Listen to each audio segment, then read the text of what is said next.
Mitokamonina tanteraka ny fokontany Vailava ao anatin'ny commune Isoavana distrika na Tsimondrano taorian'ny fahavakisan'ny fefilo ao an-toerana. Ankoatran'ny trano sy tanimbary tondradrano dia olana sedrain'ny mponina any an-toerana tsy fisian'ny sakafo sy ny kitay ary ny saribao. Mbola tsy mivany olona ny fahavakisan'ny fefilo eny amin'ny commune Isoavana ao anatin'ny distrika na Tsimondrano hatreto.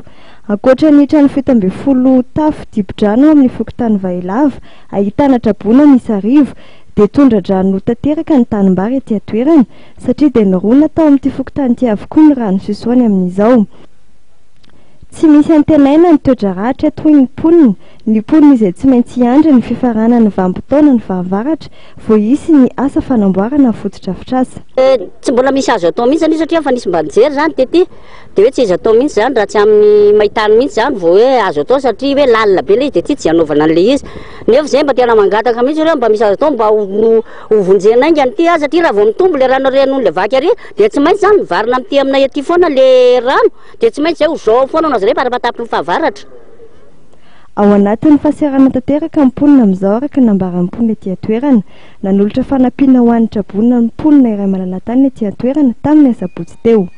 Tena manerina mponina zany dia ny sakafo hohanina aloha tena tsisy tena mangitakitaka fotsiny ianao mijery ny zavatra rehetrarehetra ety fa moa kokoa moa zany vao nifampiresaka tamin'ny tompona andraikitra teo zay dia ny saribao sy ny kitay tena ohatrany hoe eny ampovoan-drano be zany ianao dia mihodina tsisy dia izay mba antony nanaterana le saribao sy iny tena izy teo biscuit ho an'ny ankizy teo zany mba hanamavainana ny fiainan'ny mponina ety amin'ity Vailava sy manodidina ety. Mbola hisy ihany ny ao aoriana fa izay aloha zany ny azo atao amin'izao fotoana izao.